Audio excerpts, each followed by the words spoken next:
Hello, Wake Up New Zealand, Sakey speaking.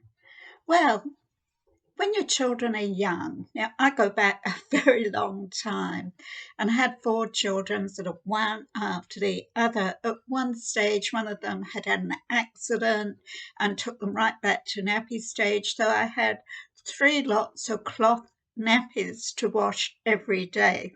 So it was early to get up and late going to bed, and in between playing with the kids, etc., and doing my housework. No car, walking with the pram to go shopping, one child on the end of the pram, one in the pram, and two toddling beside. Oh, those were the days, and you didn't know any different. And the plunket would come to the house, and you would just take all this notice of the plunket like they were God who'd come to your house, who knew best for your children. And you'd have their immunisation books up to date, their polio, their diphtheria, etc. We didn't question it. We were so busy leading lives of looking after our families, looking after our children, cooking meals, washing, playing, taking children to school, etc., etc. A very busy life, but I can say I'm glad. I feel privileged that I was a mum that stayed at home.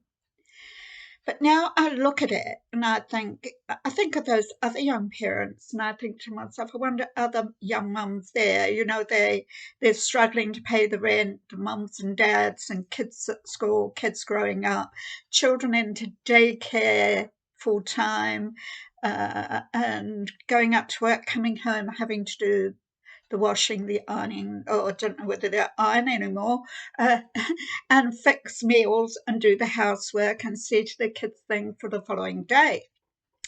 All a very busy world. It's a different world, but still a very busy world. And I was thinking, did I think back then about politics? No, I didn't. I didn't even think to go there. My life was so busy.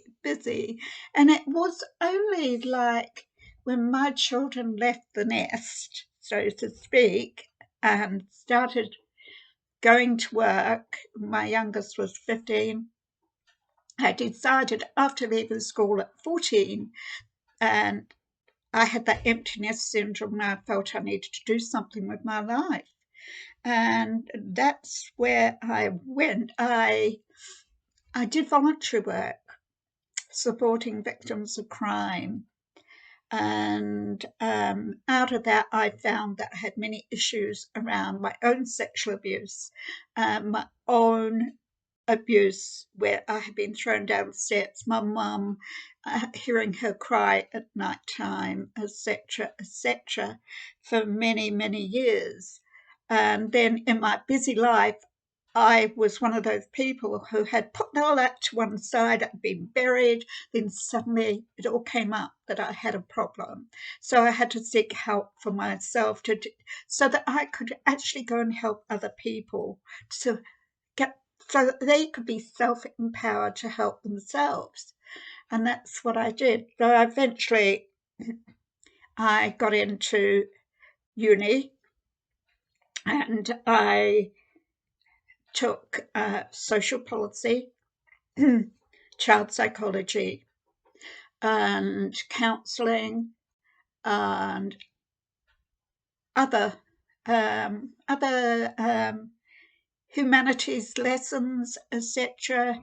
I did 3 Treaty of Waitangi workshops. I found out very quickly that I had to stroke the system, so to speak, do certain things that I didn't want to do to stroke the system.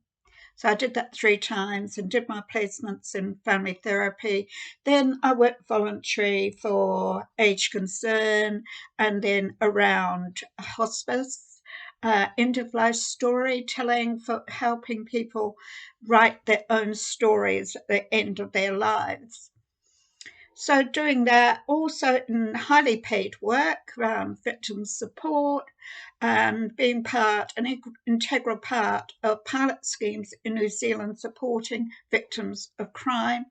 around homicides, suicides, serious assaults, etc., on call 24/7 for many years, worked in restorative justice as a facilitator, wrote a couple of papers for Te Rangatahi magazine, worked alongside Judge Brown, Judge McElrea, etc., and was part of the pilot scheme supporting victims around family group conferences and advocating for them. So quite a full life around that, and also running support groups of those that have been affected by sexual abuse. So from that, I was at a meeting one day, at a community meeting, and it was part of Women's Refuge, and it came up that, well, isn't it great that women can now get ACC payments for historical childhood abuse around sexual abuse? And I said, wow, that's great. I said, what about the men? That was sort of brushed aside. And I remember going back to the office and doing a fax attack on Wellington to get that system changed where males are recognised. Several times when I was on call 24/7, I had men come to the police station where I was called out to, and men with children in pyjamas who had scratches and that on their faces, and they had nowhere to go. There's no refuge for them. So I would go to the piggy bank, give them money to go into a motel the night, knowing full well they had to go back to that situation the following day.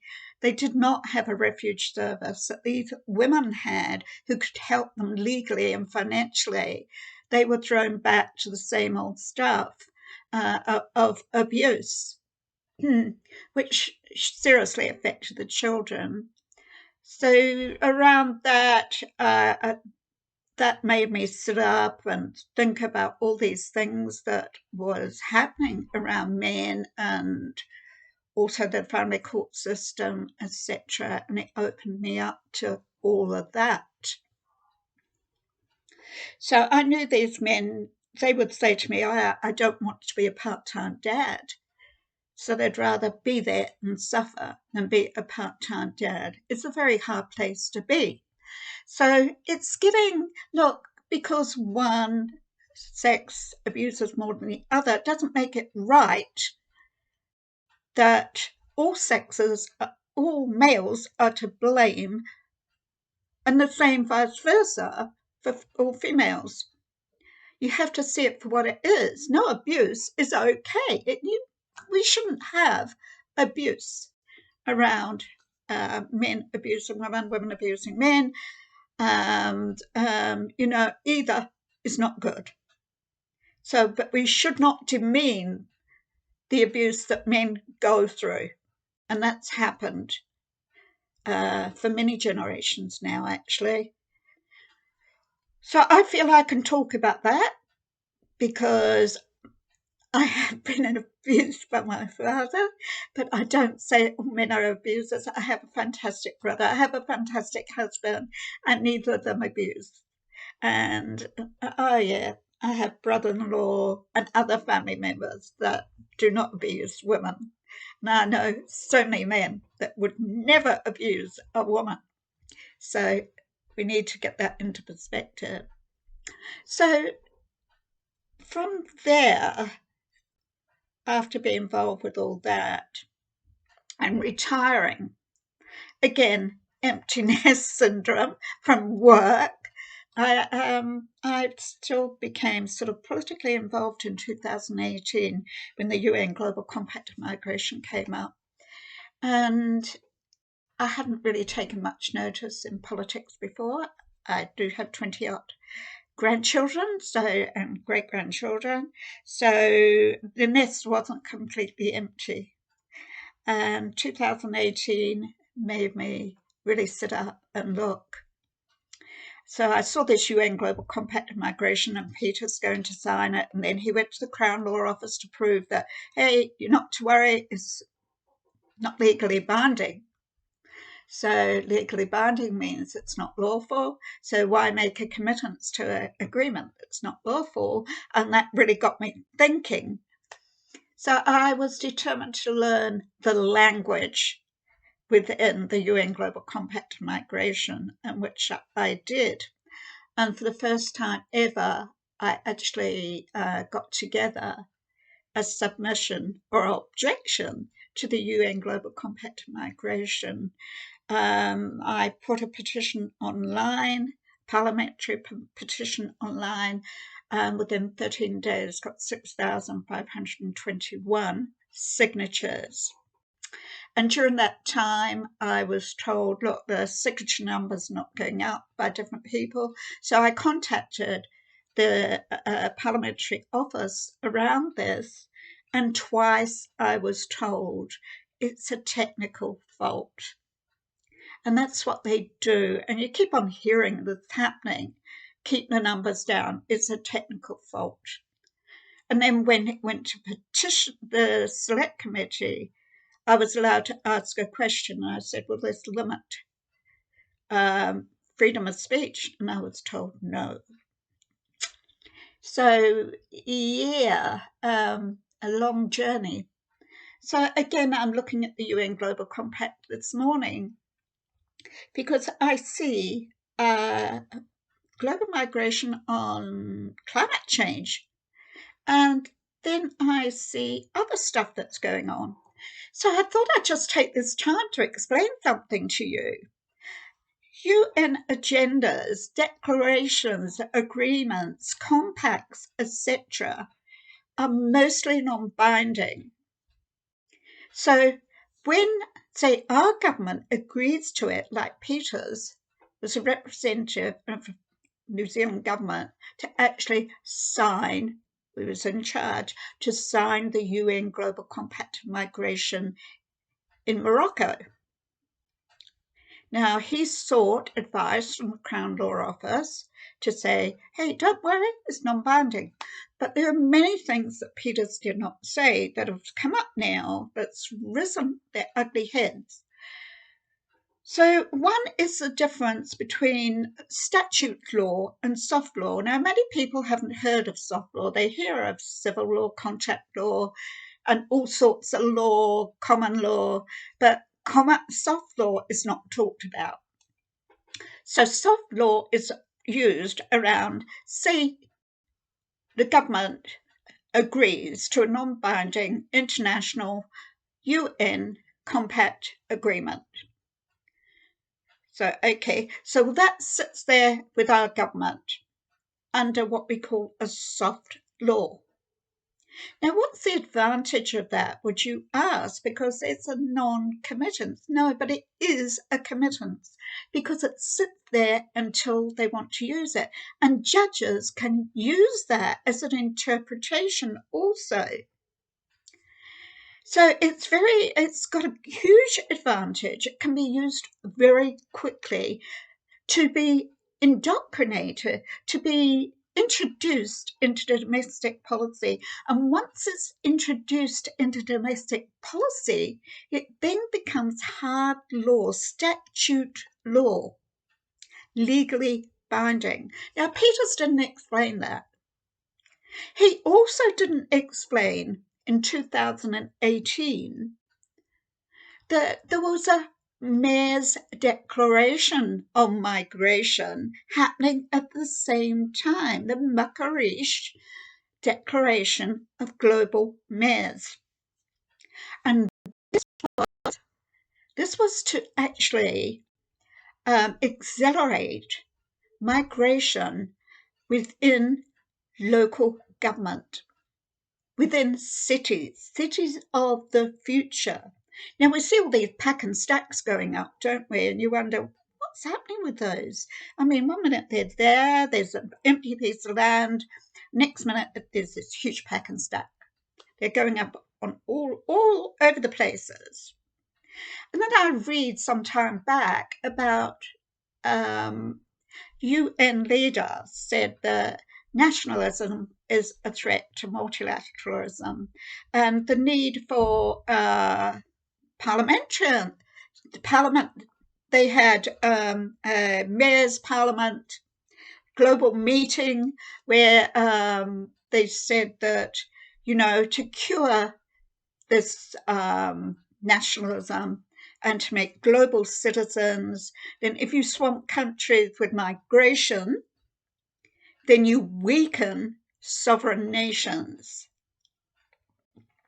So the UN Global Compact on Migration, if you really looked at it, they're now desperately saying, look, we've got to really open borders. We've got to have open borders. Now, Peter said, no, nothing to do with open borders. That's rubbish. Now they are saying we must have open borders. We must push that further.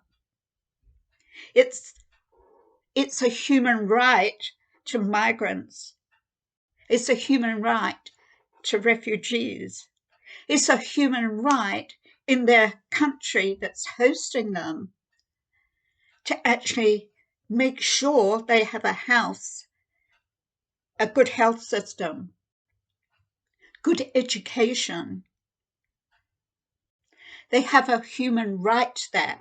But under international human rights, so do you. But it appears that their right comes before yours.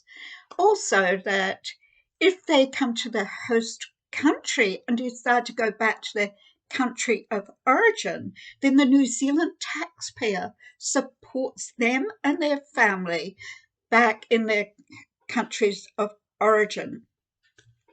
And it goes much further than that, because it's escalated from 2018. So I want to go further into that escalation and what you're not being told. So this was just a basic, first time basic of explaining to you about this soft law and what an advantage it can be, and about the UN recently saying we're at desperate point. We must have climate action worldwide in every UN nation state, so that the futuristics of cities, urban areas moving into huge cities out in rural areas. Obviously, the farmers are not moving fast enough, the small holder farming. They're not migrating into the cities and urban areas. So now they find they've got to go out into the rural areas and start those pack and stacks, build up industrialization, and encourage small-time farmers not to be farmers. And this is what's happening. So Wake Up New Zealand. So the next video I will give you will be more in depth about what is happening right now. Wake Up New Zealand, and please share.